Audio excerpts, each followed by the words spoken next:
네, 구역 예배를 위하여 잠시 기도하겠습니다. 하나님 아버지 감사합니다. 오늘도 저희들이 구역 공과를 통해서 말씀을 나누며 구역들이 든든히 서게 하시고 구역장님들과 모든 구역원들에게 골고루 은혜를 내리시옵소서. 예수님 이름으로 기도합나이다. 아멘.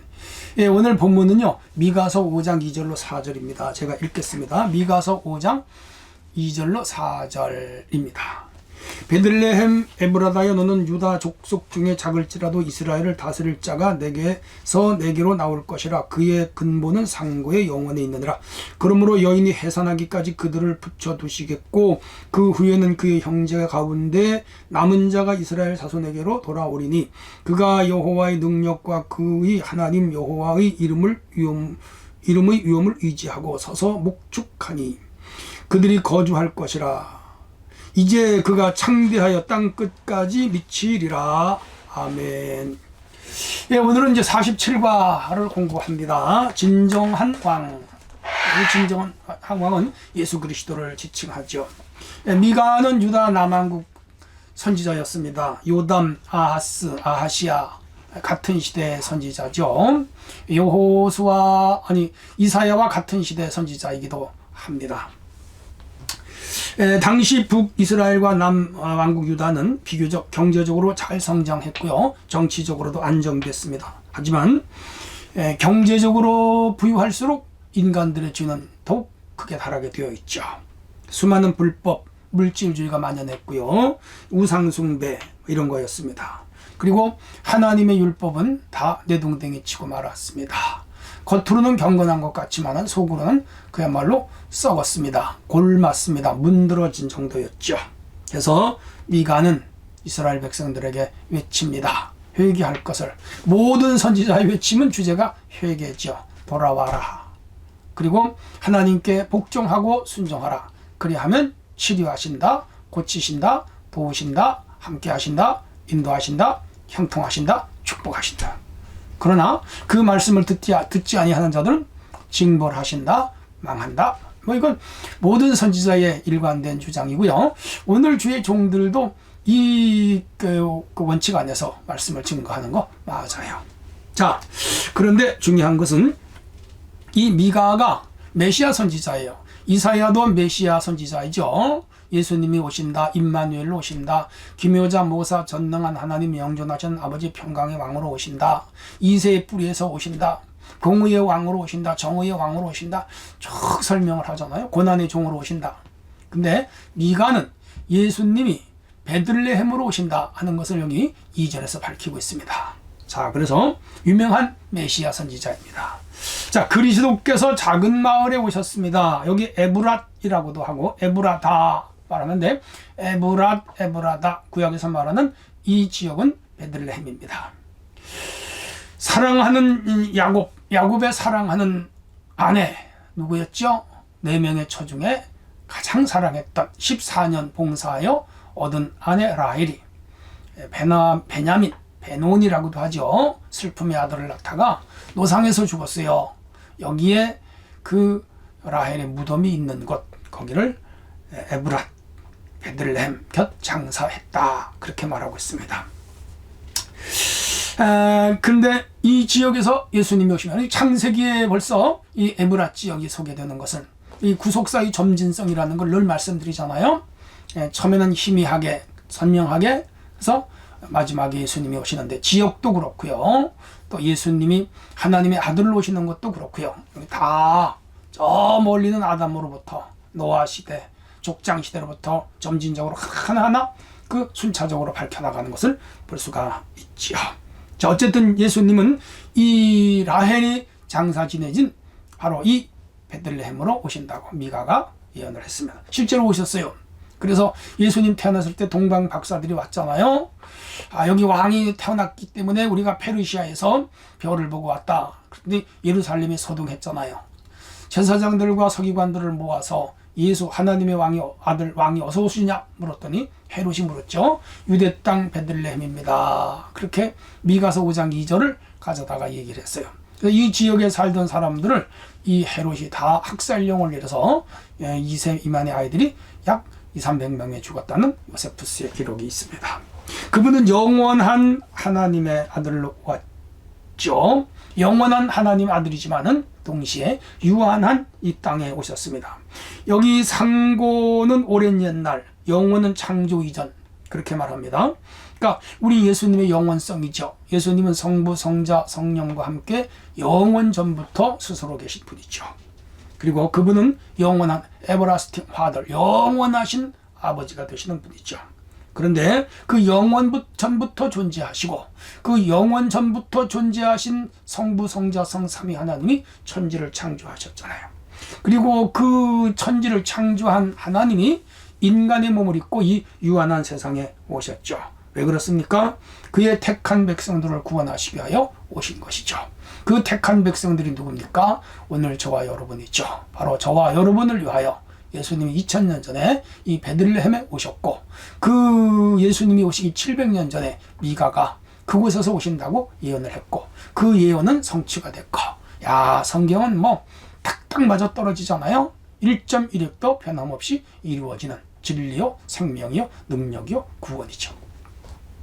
땅 끝까지 구원하시는 구세주로 오셨습니다.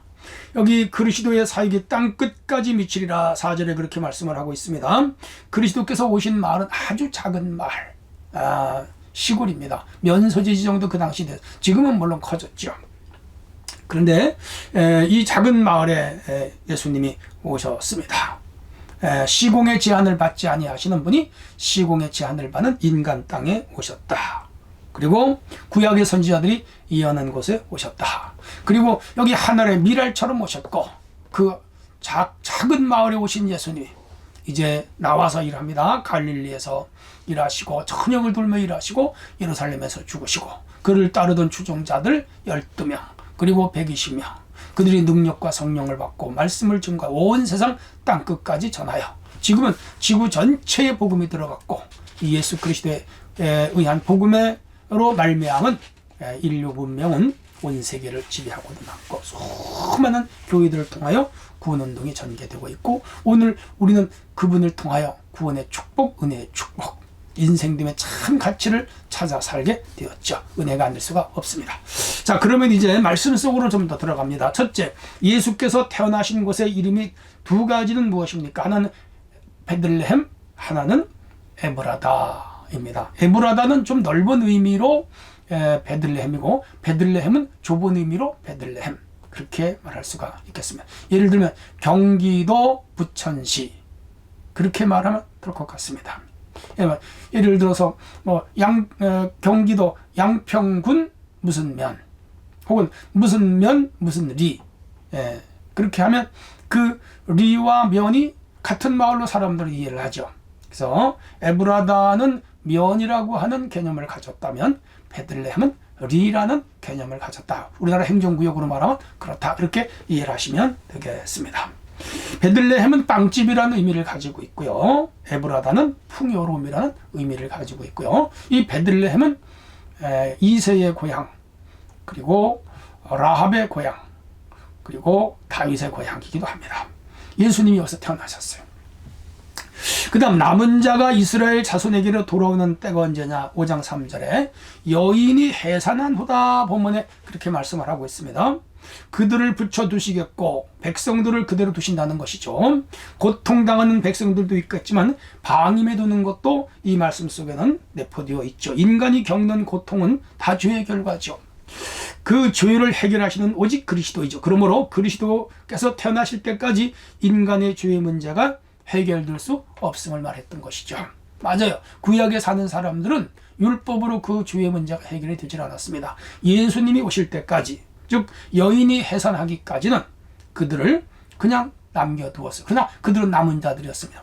예수님이 오심으로 죄의 문제가 해결이 되게 되었던 것이죠. 그것을 구원받은 남은 자로 성경은 표현을 하고 있습니다. 저와 여러분은 렘넌트로 말하는 남은 자에 해당하고요.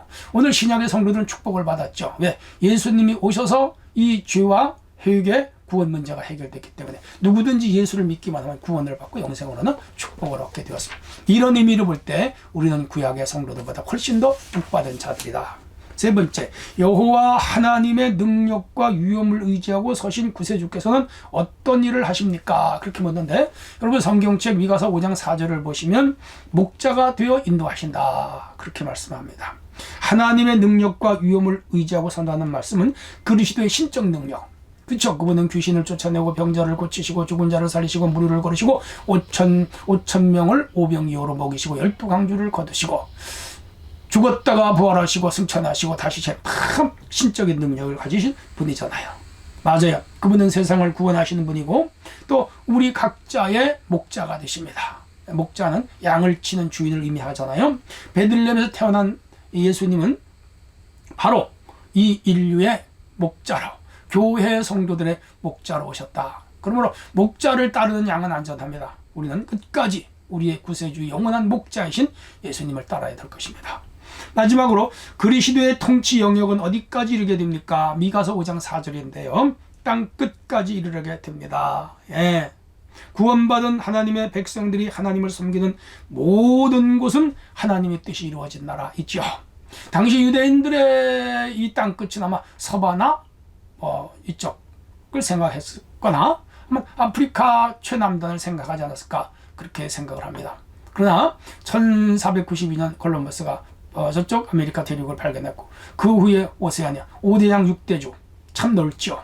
그러므로 지구 전체, 어떤 의미에서 내가 있는 자리에서 지구가 둥그니까 계속 걸어나가면 내가 있던 자리로 돌아오는 것 같은 원리죠. 그래서 지구를 한 바퀴 돌아 전하던 곳으로 돌아오는, 그래서 혹자는 백투더 예루살렘, 예루살렘에 다시 복음이 들어가서 이 유대교인들이 기독교를 믿어야 예수님이 오신다, 그런 주장을 하시는 분들도 있는데 일리가 없지는 않은 것 같아요. 어쨌든 간에 그리스도의 통치는 하나님의 나라고, 하나님의 나라는 영토가 없는 나라, 통치가 있는 나라, 권능으로 임하고 또 은혜로 임하고 영광으로 임하는 나라, 이런 나라가 이루어진 것은 다 하나님 나라입니다. 세상 모든 땅끝까지 이 복음이 전파돼야 되고, 오늘 교회는 이 복음 운동을 진력해야죠. 우리 교회도 힘써서 복음을 전가하고 교회를 부흥시켜야 할 사명과 책임이 있습니다. 자, 이렇게 해서 오늘 우리 미가서 5장 2절로 4절을 통해서 진정한 왕이 누구냐? 지저스 크라이스트, 크라이스트 지저스, 예수 그리스도, 맞아요. 그분만이 우리의 영원한 왕이요 진정한 왕이라는 확고한 신앙 고백을 가지고 사는 저와 여러분이 되어야 되겠습니다. 하나님 감사합니다. 오늘도 구역예배 말씀을 통하여 받은 은혜를 마음에 새기고 예수님을 우리 평생에 왕으로 삼고 살게 하옵소서. 예수님 이름으로 기도합니다. 아멘.